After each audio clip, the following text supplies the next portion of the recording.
Boa tarde, povo de Deus. Que a graça e a paz do Senhor venham estar em cada coração. Neste que é o 5º dia dos 40 dias buscando uma parceria com o Espírito Santo. Estamos avançando naquilo que Deus quer, buscando a presença, buscando a graça do Senhor, nos aprofundando em conhecer mais de Deus. Amém? Nesse 5º dia eu quero continuar falando sobre parceria, né? Continuar nessa pegada espiritual, nessa pegada de novo entendimento, novo pensamento, entendendo o que eu preciso ter para ter uma parceria real com o Espírito Santo e o que essa parceria gera, né? Uma parceria com o Espírito Santo, o que gera no nosso coração? Nós queremos viver, mas por quê? O que está gerando? Qual é o intuito, né? E a gente vai falar um pouquinho mais sobre isso hoje, sobre testemunho. Eu quero ler com os irmãos capítulo 1 de Atos, verso 8. Pouco tempo agora, eu até falei sobre isso na igreja. Diz assim, ó, Jesus dizendo: mas receberão poder quando o Espírito do Senhor, o Espírito Santo, descer sobre vocês, e serão minhas testemunhas em Jerusalém, e em toda a Judéia e Samaria e até os confins da terra. E aí eu gosto muito de falar sobre esse versículo, que quando Jesus fala assim, vocês serão minhas testemunhas, isso bugou, por muito tempo bugou um pouco minha mente, pelo seguinte: quando se fala de testemunha, fala de alguém que viu, alguém que presenciou aquilo, alguém que presenciou o ato, né? Então, testemunha é quem viu. Então, quando eu penso em testemunho, eu penso mais ou menos em alguém que estava ali vendo, presenciou aquele ato, né? E eu ficava, Espírito Santo, essa palavra não foi falada para todo mundo, foi falada para os discípulos. E o Espírito de Deus falava no meu coração que foi falado para todo mundo. E eu falei, mas eu não testemunhei, eu não vi Jesus fazendo, eu não vi Jesus atuando, né? E o Espírito Santo me levou até Mateus 3,16, que eu quero ler com os irmãos também, que vai dizer a seguinte frase: Jesus, quando foi batizado, Mateus capítulo 3, verso 16, vai dizer assim: assim que Jesus foi batizado, saiu da água. Naquele momento o céu se abriu, e ele viu o Espírito de Deus descendo como pomba e pousando sobre ele. Aqui começou a abrir meu entendimento. Por quê? Porque até Jesus ser batizado, ele não tinha o Espírito de Deus na vida dele, né? Ele era um homem comum. Ele era um homem, um carpinteiro, que exercia a vida dele normal, né? E aos 30 anos, ele iniciou a sua vida ministerial, quando assim foi batizado. E no momento que ele foi batizado, a Bíblia diz que desceu sobre ele, pousou sobre ele o Espírito Santo, né? E nesse momento eu comecei a entender o que Jesus estava falando em Atos, capítulo 1, verso 8. Jesus disse para os discípulos o seguinte: vocês aí, deixa eu só ler de novo para vocês entenderem, mas receberão poder quando descer sobre vocês o Espírito Santo. E somente depois que descer o Espírito Santo, eles poderiam ser testemunhas de Jesus. Aí vai dizer: descerão poder sobre você quando descer o Espírito Santo, e serão minhas testemunhas. Por quê? Porque não tinha como eles testemunharem de Jesus sem ter o Espírito Santo. Quando Jesus fala de testemunho aqui, Jesus não estava falando do que eles viram, mas de sentimento. Eles precisavam sentir o que Jesus estava sentindo, né? Quando Jesus começou a sentir o desejo ardente de expansão do reino, de pregar o evangelho: eu não vim para fazer a minha vontade, mas vim para cumprir a vontade do meu Pai. São palavras de Jesus. Eu vim para cumprir o ID do meu Pai, eu vim para expandir a palavra, eu vim para dizer que o reino de Deus está próximo. Quando ele viu os 12, depois ele viu os 70, ele fala a mesma coisa, ele fala assim: ó, vocês vão, vocês curem, vocês libertem, vocês limpem os leprosos e vocês preguem que o reino de Deus está próximo. Então a chama que ardia no coração de Cristo para que o testemunho, para que a palavra fosse expandida, para que o evangelho fosse expandido, era esse tipo de testemunho que Jesus estava falando aos discípulos. Quando descer sobre vocês o que desceu sobre mim no Jordão, quando eu fui batizado, vocês sentirão o que eu sinto. O desejo ardente de pregar o evangelho e ver a expansão do reino. Você vê que há uma grande diferença, um antes e depois anormal, entre os discípulos antes de receberem o Espírito Santo e depois que eles receberam, né? Você vai ver que o próprio Pedro, antes de receber o Espírito Santo, ele disse para Cristo: não, eu vou estar com o Senhor em todo momento, se for necessário morrer com o Senhor, eu vou morrer. Mas quando chegou na hora tal que Jesus foi preso, ele fugiu, ele correu, ele se escondeu, ele começou a ser... As pessoas começaram a falar assim: mas você anda como ele. E ele falou: mas eu não sou eles. Mas você fala como eles, mas eu não sou um deles. Por quê? Porque ele ainda não tinha como testemunhar o que Jesus testemunhava. Porque ele ainda não tinha o Espírito Santo na vida dele. Então, ser parceiro do Espírito Santo é você testemunhar o que Cristo testemunhou. O sentimento que tinha em Cristo ter na sua vida, ter na minha vida. Ser parceiro do Espírito Santo é você conseguir permitir que o fogo que arde, ou que ardia no coração de Cristo para expandir o reino, para curar, para limpar os leprosos, para libertar os endemoniados, esse desejo precisa arder no nosso coração, essa vontade, sabe? Isso tudo faz parte de uma parceria com o Espírito Santo, né? Como é que eu quero ser parceiro do Espírito Santo se eu não tenho vontade de pregar o Evangelho? Como é que eu desejo ser parceiro do Espírito Santo, que toda vez que eu penso em alguma coisa sobrenatural, eu não penso para ser através da minha vida, eu penso para ser na minha vida? Aí não dá. Por quê? Porque o sobrenatural precisa acontecer através da minha vida. Depois de uma parceria que Cristo teve com o Espírito Santo, tudo que acontecia nas pessoas era através da vida de Cristo, né? A mulher do fluxo de sangue foi tocada através do toque. Ela foi curada através do toque que ela deu na orla dos pés de Jesus. O cego foi curado através de Jesus, e tantos outros milagres que os irmãos conhecem, que a Bíblia relata, e João diz que se fosse relatar tudo que ele fez, não teria papel suficiente para registrar. Sabe? Então isso mostra o quê? Que Cristo, ele estava totalmente ativado, a parceria dele com o Espírito Santo estava totalmente ativada. E os discípulos começariam também a ter uma vida, uma parceria com o Espírito Santo ativada.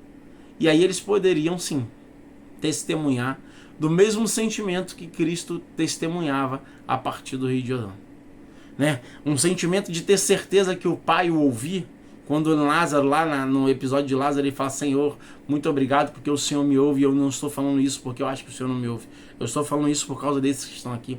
Isso tudo demonstra e denota que Cristo, ele tinha certeza de que o Pai tinha conexão com ele. Agora, por que dessa certeza? Ele era 100% Deus, mas também era 100% homem, né? Então essa certeza era por quê? Porque ele era ativado pelo Espírito Santo, a parceria que ele tinha. Então ele queria agora que os discípulos tivessem isso. Capítulo 1, verso 8, ele diz: vocês descerão poder sobre vocês. Descerá o Espírito Santo sobre vocês. E aí o poder vai vir com vocês. Quando Maria recebeu a visita do anjo, ele falou assim, ó, o anjo para ela: Maria, descerá sobre ti o Espírito Santo, e o poder do Altíssimo te envolverá. Então não tem como ter poder de Deus se não houver o derramamento do Espírito Santo sobre a nossa vida. E aí nós vamos começar a testemunhar daquilo que Cristo falava. Muitas pessoas acham que testemunhar de Cristo é falar, né, de Cristo.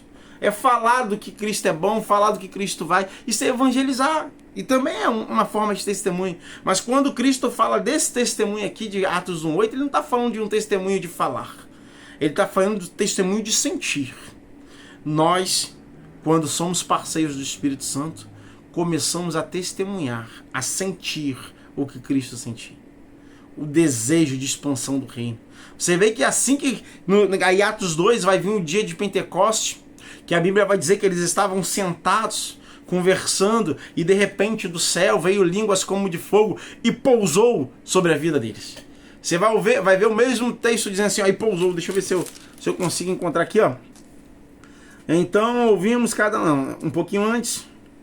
E havia em Jerusalém judeus devotos a Deus, vindo de todas as nações do mundo, ouvindo O som ajuntou a multidão. Não, não.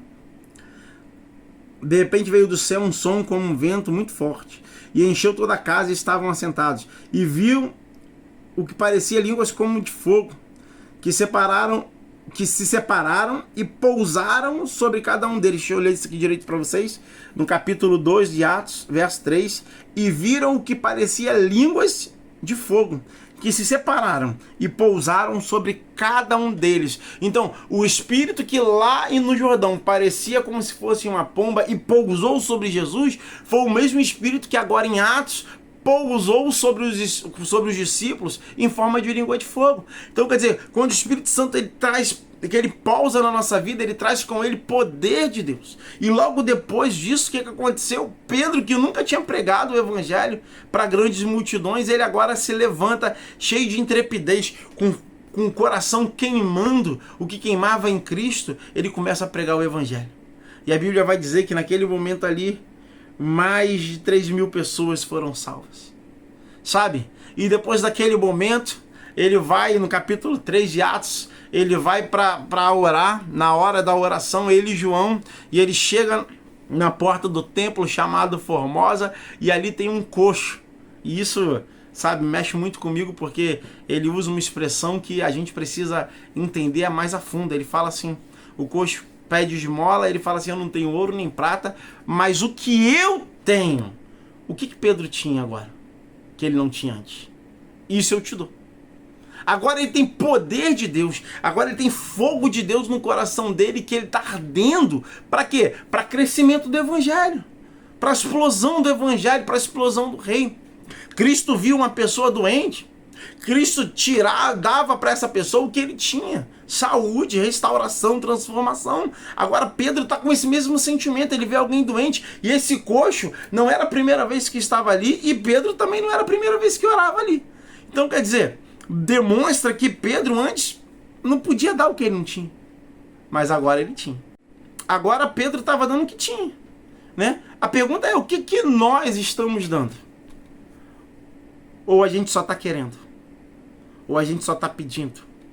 Ou a gente só está exigindo de Deus? Deus me dá, Deus abençoa a minha, Deus abençoa o meu, Deus cuida do meu. Sabe, Deus não nos chamou só para pedir, Deus nos chamou para nós darmos também. Que saia de nós essência de Deus para a vida de muitas pessoas. Que saia de nós vida de Deus para abençoar muitas pessoas. Sabe, Jesus, ele foi chamado, e nós vamos falar isso mais para frente, para mudar destinos proféticos de muitas pessoas. E nós também fomos chamados. E Jesus só começou a mudar destinos proféticos de muitas pessoas depois que sobre ele desceu uma pomba, ou desceu o Espírito Santo em forma de pomba. E os discípulos foram ativados nesse mesmo contexto, de serem chamados para mudar destinos proféticos. Mas eles só poderiam testemunhar daquilo, de mudar destinos proféticos, depois que sobre eles também tivesse o que estava em Jesus. Então, lá em Atos dos Apóstolos, sentado, desceu como se fossem línguas e se repartiram e pousaram sobre eles. E eles começaram a testemunhar do que Jesus testemunhava no coração. E a partir daquele momento eles começaram a mudar destinos proféticos. As pessoas que passavam próximo deles, as pessoas que entravam na vida deles, tinham um destino profético mudado. Como tem sido você? Como tem sido a nossa vida com Deus? Será que já estamos ativados espiritualmente? Será que nós já estamos envolvidos pelo poder de Deus? Será que nós já estamos envolvidos pela graça de Deus? Aquilo que ardia em Jesus, que depois começou a arder no coração dos apóstolos, está também ardendo no nosso coração? Se não, nós precisamos buscar isso. Se não, nós precisamos nos envolver nisso. Nos envolver em buscar mais desse Espírito Santo, mais dessa graça, mais dessa comunhão, de viver essa parceria de uma forma intensa, a ponto de aonde nós chegarmos, as portas do inferno não prevalecerem. A ponto de aonde nós chegarmos, ter paz, ter graça, ter unção de Deus. Alguém vai falar assim, fulano de tal chegou aqui, e depois que ele chegou, teve paz. Beltrano chegou aqui, Beltrano começou a falar comigo, e desde o dia que ele tem falado comigo, desde o dia que ela tem falado comigo, eu tenho sentido uma paz fora do comum. Que o Espírito Santo venha derramar sobre você uma unção de intrepidez. E que você venha desejar mais e mais ser parceiro do Espírito Santo. Que você venha desejar mais e mais buscar, não o que Ele tem para nos dar, mas o que Ele tem para nos usar para abençoar outras vidas. Vai ser através de nós, e não somente em nós. Vai ser através de você o milagre. Vai ser através de você o sobrenatural. Vai ser através de você o avivamento. Fique em paz, que Deus te abençoe e prospere. E tudo que você colocar as mãos, que você seja bem sucedido. Em nome de Jesus.